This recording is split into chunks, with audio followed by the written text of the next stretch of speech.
Olá, então a gente vai agora começar o capítulo 1 do livro da Felicidade Genuína, porque a gente fez o primeiro vídeo da introdução, porque inclusive tinha o prefácio do Dalai Lama e o que a introdução trazia, portanto, era importante, né? Então a gente vai hoje fazer o capítulo 1, lembrando que é um livro bem prático, então quem quiser aprender a meditar, essa é uma boa oportunidade, porque o Alan Wallace, ele ensina em cada capítulo as 5 práticas que ele selecionou ao longo da vida dele para gente, para compartilhar com a gente o que ele acha de melhor nesses 54 anos que ele ensina meditação, tanto como lama quanto como pesquisador.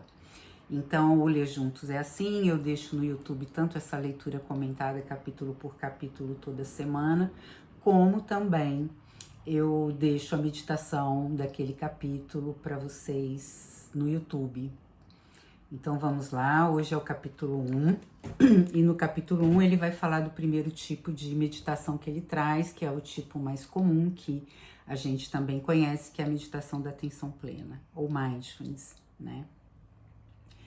E ele traz essa meditação, chamando essa meditação de concentração meditativa, que realmente, enquanto a gente está praticando mindfulness, a gente coloca a atenção no presente e a gente procura ficar nele, geralmente, via de regra, aliás, ancorada num foco de atenção, geralmente os focos de atenção, que também são chamados de âncora, eles são os nossos sentidos, que são mais fáceis da gente entrar em contato para prestar atenção, sobretudo a respiração, né?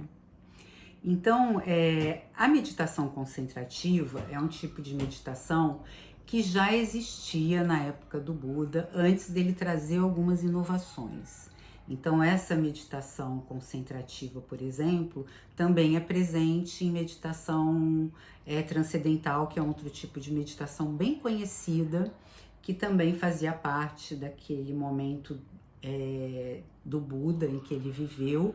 E quando ele se iluminou, portanto, qual foi a inovação que ele trouxe? Né? A inovação que o Buda trouxe foi desenvolver um método de concentração, então, portanto, a gente continua tendo a concentração, com a atenção focada direto na mente.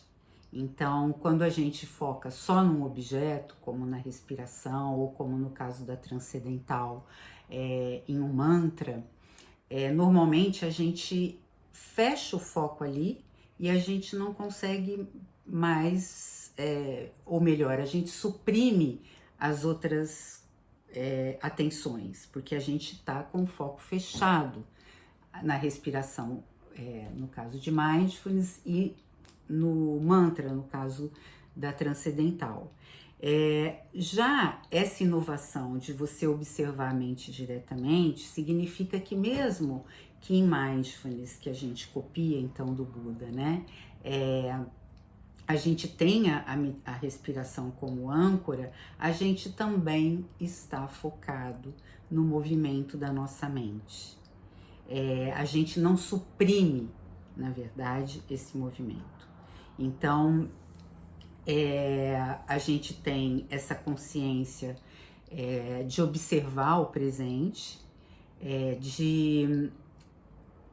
de observar diretamente como é que funcionam os fenômenos mentais, e isso torna-se mais desenvolvido conforme a gente treina, porque a nossa mente não para ainda durante a meditação. Então, o nosso objetivo nesse tipo de meditação de atenção plena, que mindfulness, portanto, ela é trazida dessa concepção budista, a gente permanece ali no presente, lidando com aquele movimento dos fenômenos mentais, porém sem pular para dentro das histórias que eles trazem. Essa é a diferença, então, né? Os ensinamentos deixados pelo Buda, então a gente está falando aí de 2.500 anos, uma dezena de técnicas que ele deixou para refinar, estabilizar e clarificar a atenção. Então, a gente, quando fecha os olhos para meditar, o que as pessoas que não meditam chamam de difícil, é porque quando a gente para, a gente entra em contato com a turbulência da nossa mente, que normalmente é agitada. Né? Agitada porque a gente está estimulando o tempo todo, seja por informação, seja por reflexão. Então, quando a gente não tem a mente treinada, que a gente fecha, parece que a mente ficou mais agitada, mas na verdade ela já estava assim, né? Então, quando a gente vai treinando, vai ficando mais fácil e muito gostoso a gente estabilizar a atenção plena no presente, procurar ali uma âncora para quando a mente devagar a gente poder voltar. E aí com isso a gente consegue estabilizar a nossa atenção, né? E quando a gente então permanece ali, esse tipo de atenção, de meditação, ele é muito indicado para pessoas com mente inquieta, conceitual e discursiva. Se alguém aí se identificou, então essa meditação ela é ideal porque ela tem a atenção plena na respiração como uma forma de você não lidar tanto com esse movimento do macaco maluco da mente, da besta louca, como o próprio Alan Wallace diz, que fica pulando de galho em galho, e você pega a atenção e fica ali junto com a respiração, acompanhando todos os movimentos, todo o ritmo, todo o conjunto de sensações da respiração. Então, com isso, a gente consegue, uma mente não treinada, ela tem esse suporte de se ancorar mesmo na respiração, coisa que com o tempo a gente vai passando então desse estado mais grosseiro de precisar de uma âncora fixa para um estado mais sutil, que a gente não vai precisar tanto de uma âncora fixa como a respiração, porque a gente vai podendo então acompanhar o presente momento a momento, o que inclui o movimento da mente, né? Então a gente vai passando do fácil para o difícil, como é toda aprendizagem mesmo, né? Por isso que então que o capítulo 1 inicia-se então com essa atenção plena à respiração. E a primeira parte dessa meditação é o relaxamento, por isso que toda vez que a gente começa a prática, existe uma repetição nas conduções, né? Que é para você buscar um alinhamento. O alinhamento ele é importante para a gente deixar esse peito aberto, para a respiração fluir com mais naturalidade, com menos esforço. Também deixar a coluna ereta, mas liberando rigidez em torno desse eixo da coluna para a gente manter a atenção, né? Se a gente fica com uma postura muito, sem alinhamento, a gente perde a atenção, até porque a gente vai ficar se mexendo o tempo todo. Então é fundamental a gente percorrer o corpo todo para levar consciência corporal de alinhamento, posição elegante, peito aberto, abdômen solto, para a partir dessa estabilidade do corpo, a gente ter então a porta aberta para poder a gente entrar com essa estabilidade para dentro, que é a mente. E aí a gente começa a se envolver com a respiração e liberar a mente reflexiva para repousar a atenção na respiração. Então é meio que um pacto que a gente faz, que eu costumo dizer assim, olha, é uma prática de atenção, não é? Então qual é o tipo de atenção que você pode se dar no dia? Será que você pode dar uma boa qualidade de atenção para você durante 10 minutos? Ou então aquele tempo que é ideal, que são 20 minutos? Então não se pede na prática meditativa como instrumento de regulação emocional, de saúde mental, uma coisa muito fora do comum. 20 minutos por dia é o ideal. né? Então, nesses 20 minutos, a gente se libera da mente reflexiva, porque todo o resto do tempo no nosso dia, inclusive nos sonhos, a gente vai estar refletindo. Então, até a gente descobrir que isso é muito gostoso, que aquilo ali é um alívio a hora que você se dá esses 20 minutos, para a gente poder descansar. Descansar de quê? Da gente mesmo, daquelas reflexões sem parar, né? De ficar construindo realidade com tudo quanto é estímulo que passa na nossa mente. Isso é super cansativo. Então, além de tudo, meditar a atenção plena é gostoso, porque dá um ufa, né? Eu costumo dizer que dá um ufa, a gente repousa a atenção na respiração. E a gente busca a quietude, né? Embora a mente está lá, né? O macaco maluco pulando de galho em galho, o cavalo selvagem querendo correr, querendo espalhar, querendo não ficar quieto, a gente vai tentar se manter imóvel e relaxado, e vai tentando, geralmente a gente começa com uma mente muito barulhenta, logo depois a mente vai começando a obedecer a nossa consciência que está determinada a não dar bola para os pensamentos, e a gente então vai ganhando quietude. Então, quando chega mais ou menos na metade da prática, tá muito mais fácil a gente deixar de interagir com os pensamentos do que no início da prática. Então, mesmo que pareça assim que você não vai conseguir no começo, acredite, você vai, né? Mas você precisa desse momento ali no começo que ela tá muito agitada, você vai estabelecendo a calma pouco a pouco, né? Então, nos finais, do meio para o fim, a meditação costuma ser mais agradável porque a gente já tem uma estabilidade de atenção.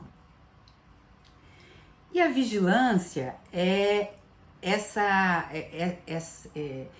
atenção que a gente tem que dar para permanecer no momento presente. Porque se a gente não vigiar, a gente não fica no momento presente. Então, o que é vigilância nesse sentido? É você botar a tua atenção ali numa coisa simples, que parece até meio sem sentido, que é a respiração, para você saber que você está no presente. Então, se eu estou consciente que eu estou inspirando, se eu estou consciente que eu estou expirando, eu já estou no presente. E com isso, eu promovo um descanso da minha mente. Então, não é uma coisa bobinha que você só vai relaxar. É uma coisa que você vai estar dando um descanso para sua mente, para depois ela agir na plenitude. Porque tudo que é muito sobrecarregado não trabalha bem. A gente pode pegar o exemplo que a gente quiser, né?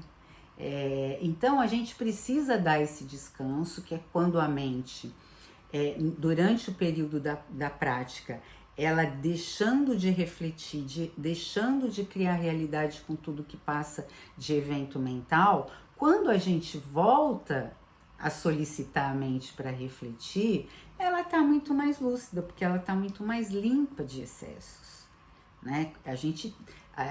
Existe uma prioridade natural durante uma inteligência natural durante a meditação, que tudo aquilo que não importa, que é a realidade que a gente cria, que é coisa que não precisa estar ali, isso vai ficando só o que interessa. E é daí que vem, então, a lucidez proveniente dessa técnica, né? Então, é uma técnica que relaxa muito. Então, o foco é um outro aspecto muito trabalhado em Mindfulness, porque é uma prática de atenção. Então, nesse sentido, o foco é muito desenvolvido. E o foco é uma coisa que, por conta de hoje, a gente ter muita distração, né? Nem adianta a gente querer ser tão repetitivo, mas são os estímulos que estão muitos, né? Os estímulos estão na nossa mão. A gente tem um cérebro complementar na mão, né? Que é o computador. Que é o computador através do nosso celular. Então, a gente nem decora telefone hoje. A gente vai lá e coloca e olha, e disca e não tem nem que fazer isso. Então, além disso, a gente tem o nosso trabalho, que continua exigindo da gente muita atenção, a gente continua tendo os nossos desafios familiares, relacionais, mas só que esse acréscimo de distração tem comprometido muito o foco. Então, é fato que existe um aumento substancial de sintomas relacionados à dificuldade de se focar, né? E isso não precisa se dizer que é um problema, né? É um problema se eu estou conversando com alguém e essa pessoa não está focada. É um problema se eu estou fazendo uma prova e eu não estou conseguindo me concentrar. É um problema, né? A falta de atenção, a falta de foco é um problema. Então, a gente ganha muito nas relações, porque a gente conversar com alguém que está presente, que está com atenção plena, é outra qualidade, né? Eu consigo perceber muito mais coisas para além das palavras, eu consigo perceber a expressão daquela pessoa, eu consigo perceber alguma emoção que está por trás do que ela está dizendo, eu consigo estar mais inteira. Agora, imagina eu estar falando com alguém que está olhando para mim e a mente dela está em tudo quanto é lugar menos ali, né? O que ela vai poder captar daquele momento, inclusive as coisas boas. Então a gente tem muito a perder com a falta de foco. Nesse sentido, tem 2 livros, um se chama Foco mesmo, esse que eu indico, que é esse nome que é do Daniel Goleman, que também é pautado nesse instrumento da meditação para você desenvolver o foco, como um livro do próprio Alan Wallace chamado Revolução da Atenção, né? Então, quem quiser se aprofundar no campo da meditação, como ela atua no foco, pode se aprofundar através dessas 2 indicações, né? Então, a gente passa nesse foco da meditação de uma consciência compulsiva, conceitual e fragmentada por um modo mais simples de observar apenas. Então, a consciência fragmentada é a consciência que fica vítima da distração, pulando de galho em galho. E isso, gente, não é só que torna a pessoa desligada ou que torna a pessoa...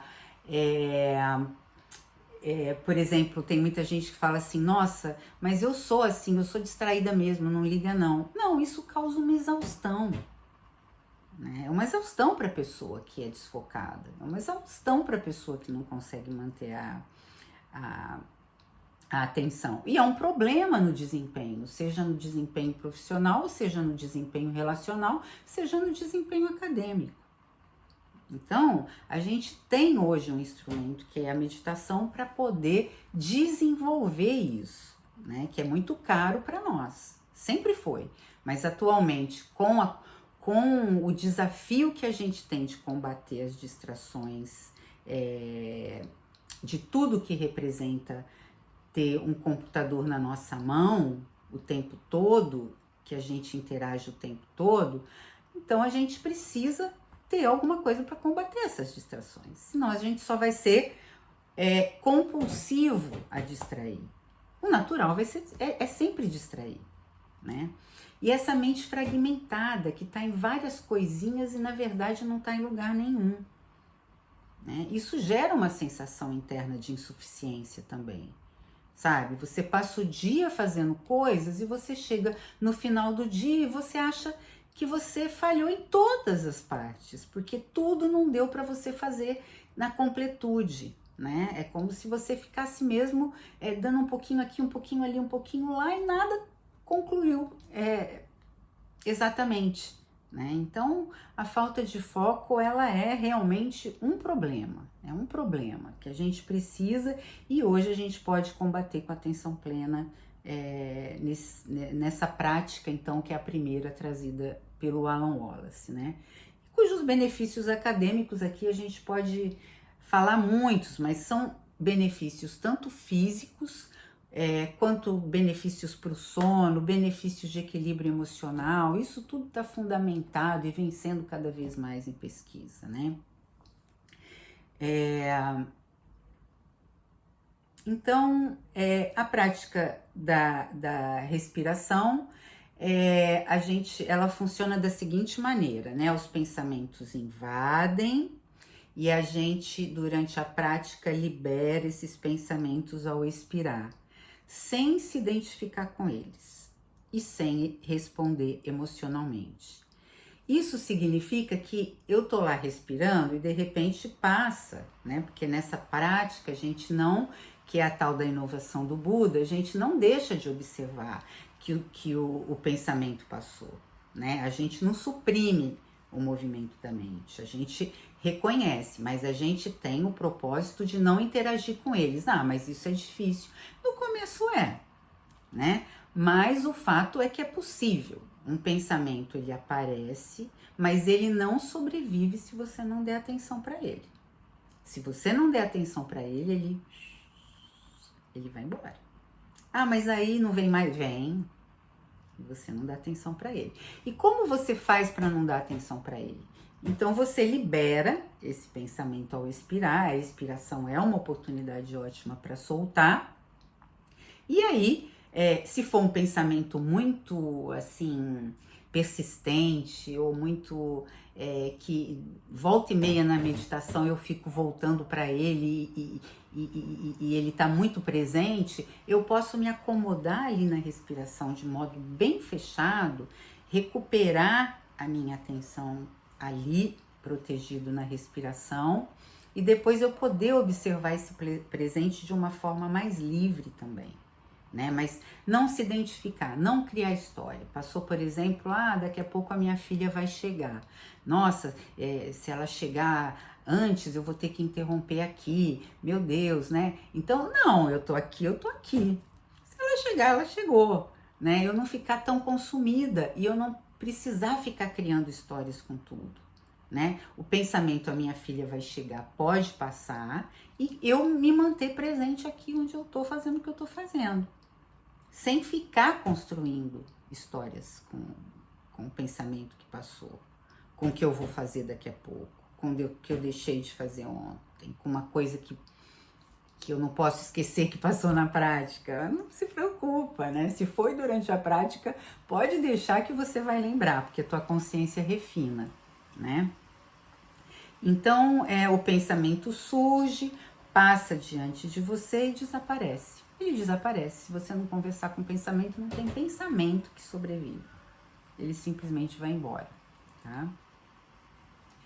Então, resumindo, mindfulness é isso, focar em um objeto familiar, continuamente sem distração. O objeto familiar em mindfulness geralmente são sensações, são sentidos, né? Sentidos físicos, a própria respiração é um sentido físico, o sentido, a audição, o olfato, a visão, né? Mas pode também ser um objeto, né? Tem meditação, por exemplo, que você acompanha uma vela, né? A chama da vela, enfim, né? Mas tudo que a gente sente fica mais fácil porque o sentido está em nós. Então a gente costuma muito utilizar os sentidos durante a prática da meditação, né?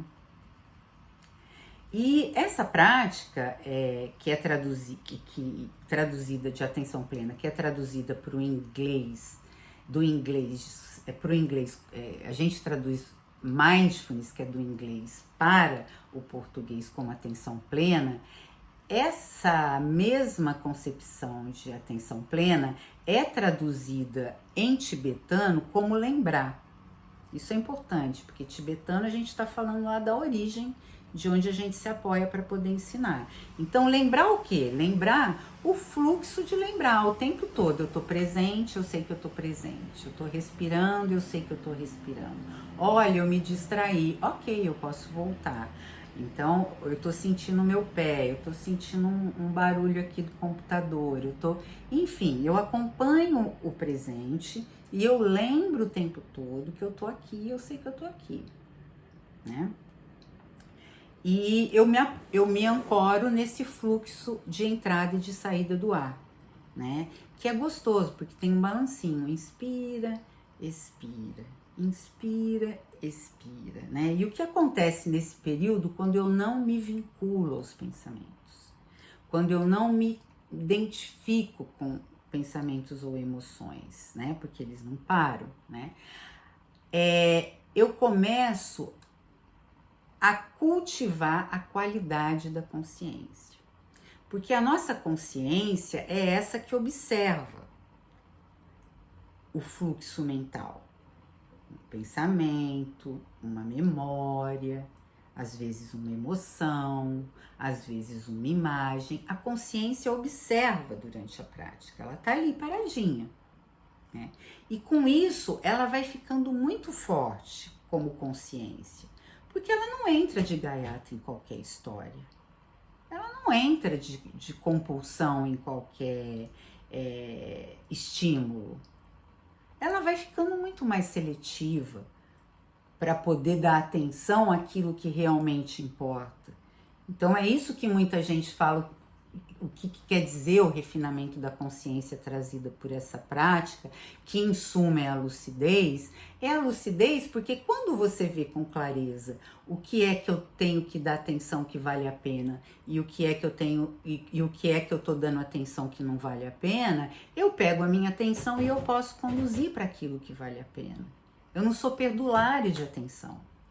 Porque se eu sou perdulário de atenção, eu tenho que entender o seguinte: eu sou perdulário de vida. Porque eu estou perdendo tempo muitas vezes ou com mágoa, ou com pensamento prospectivo que na verdade nunca vai acontecer, e eu estou ali fazendo mil castelos de construções mentais. Às vezes essas construções mentais levam a gente sempre para construir realidade pior do que ela realmente é. Então a gente tem que ser impecável com a nossa atenção. E é isso que a gente aprende com mindfulness, né? Ou com essa atenção que o Alan Wallace chama nessa primeira etapa de meditação concentrativa, tá? Eu também sei quando eu me desengajei da respiração e eu fui para sons, eu fui para sensações do corpo ou para devaneios da nossa mente. Tudo isso acontece durante mindfulness. É o que acontece com todo mundo, né? De vez em quando eu volto, observo se eu estou relaxado, mas tudo isso eu tenho que renovar o tempo todo, eu tenho que vigiar o tempo todo, porque se eu não vigiar, eu me distraio. Se eu não vigiar, a minha mente, pumba, escapou, né? Então eu tenho que, cuidar para ela ficar ali no presente, tá muito disposta a me permitir, me dar aquela atenção. A gente não fala o tempo todo o melhor que a gente pode dar para alguém é atenção? Por que a gente não pode dar atenção pra gente? Ou por que essa dificuldade em dar atenção pra gente, né? Então a gente tem que bancar algumas coisas, porque a gente hoje tem muito claro que se a gente quiser ter uma velhice andando, né, com mobilidade, com qualidade, a gente tem que fazer exercício. A gente também tem que começar a entender que a meditação é uma outra coisa que a gente tem que fazer. Se a gente quer ter qualidade, se a gente quer ter boa memória, se a gente quer chegar menos neurótico, menos ranzinza, menos rabugento, né? Então é complicado isso.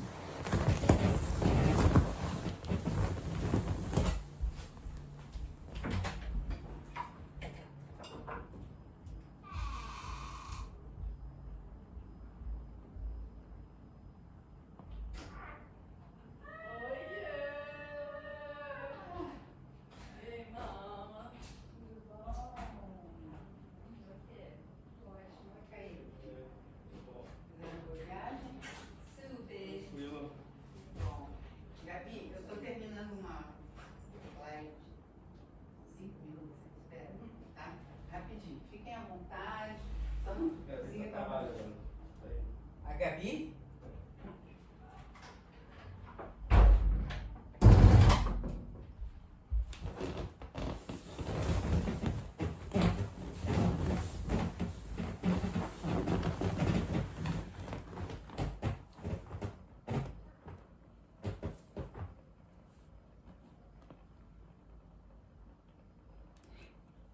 Bom, então ele dá algumas dicas, né? E quais são as dicas que ele dá, né?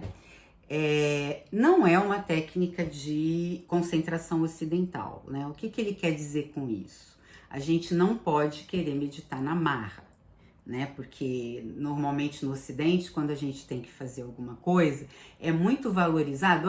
Então agora eu vou fazer, vou ter disciplina, vou ter força de vontade, né? E a meditação, como a gente entra em contato direto com a mente, a gente vai por um outro caminho, né?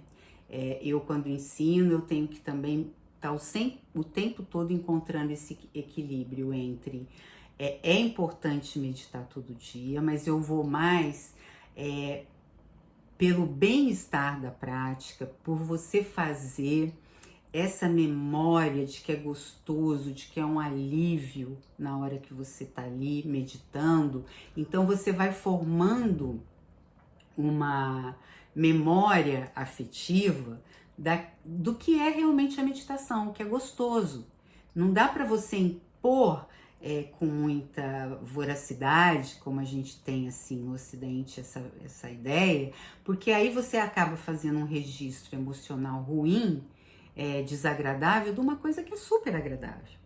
Então a gente tem ali que encontrar o equilíbrio entre o fato da gente ter que fazer todo dia, porque a mente precisa se limpar todo dia, mas a gente não forçar, porque tem hora que por exemplo, eu tô muito preocupada com algo que eu vou fazer logo depois. Aí eu tenho tanto embate para me concentrar, que é melhor eu falar, agora tá difícil, então eu vou fazer daqui a pouco.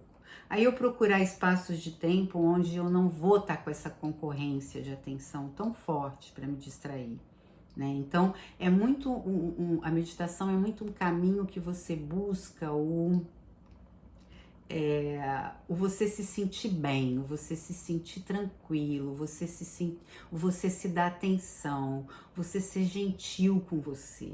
É muito autocuidado. O ato de meditar é um ato de autocuidado, né? E dá uma sensação de relaxamento físico e mental maravilhosa. Quem não quer? Quem não quer ter paz? Quem não quer ter mente relaxada, né? Quem não quer? Todo mundo, né? Então, a estabilidade, que é assim, você falar assim que meditar é fácil, que você estabiliza com facilidade, ela vem com o tempo, quando a atenção fica mais viva. E aí eu posso, com a mente treinada, fechar os olhos e já entrar ali, eu sei onde eu vou, eu sei mais ou menos o que a mente vai me apresentar, é mais fácil eu deixar os pensamentos irem embora, e com isso eu vou ganhando mais espaço entre os pensamentos. A mente não para, os pensamentos não param, portanto, mas eu ganho mais espaço entre os pensamentos, e esse espaço é extremamente agradável de se ficar, né? Então, a qualidade do bem-estar vem do repouso, de quando você consegue parar de ficar maquinando e operando com os conteúdos da sua mente. Vem uma suavidade vinda da quietude. A quietude é muito gostosa, né? Ele até cita aqui no livro, né? Que a gente alcance durante a prática a consciência, né, de como, de uma expressão facial de uma criança dormindo, né? É uma coisa que você dá realmente um tempo ali das agitações, das identificações com tudo que envolve a nossa vida, que a gente sabe que não é pouca coisa, é muita coisa, né?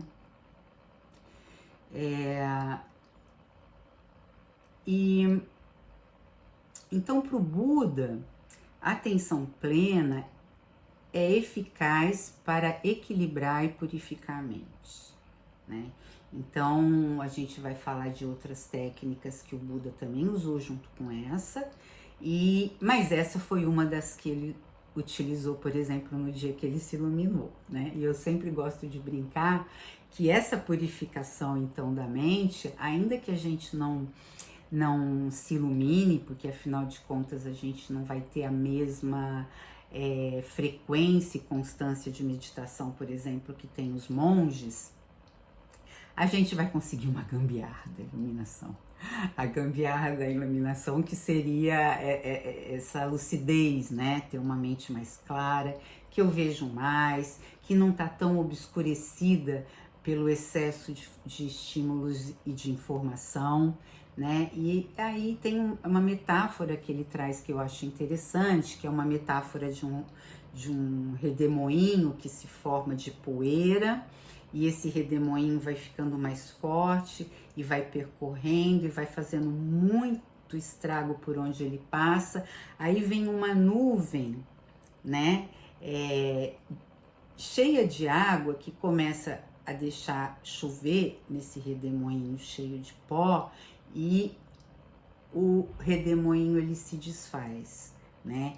Então, nessa proposta da meditação, essa chuvinha que a gente lança deixaria que toda a poeira, tudo que a gente não precisa, todo o desgaste que a gente tem com coisas que a gente dá atenção, que não merecia a nossa atenção, aquela turbulência, o redemoinho interno, ele se desfaz, né, por essa nuvenzinha que chega e simplesmente vai jogando ali uma chuva de atenção, e aquilo vai se desfazendo naturalmente, né. Ele reconhece que a proposta de observar a respiração pode ser tediosa às vezes. É uma atividade tão simples, né, que nos acompanha desde o momento que a gente nasce. É a primeira coisa que a gente faz e a última, né? Então, meditação respiração é a nossa vida, né? No entanto, você fala assim, meu Deus, vou ficar ali prestando atenção. Ele até fala assim, né? Na velha e conhecida respiração, né? Porque é uma atividade muito simples, mas ela tem várias coisas, não é à toa que todas as meditações têm ela como principal âncora, porque ela tem movimento, ela tem frequência, ela tem ritmo, ela tem cadência, ela não exige esforço, e as sensações dela então são muitas para a gente poder se ancorar.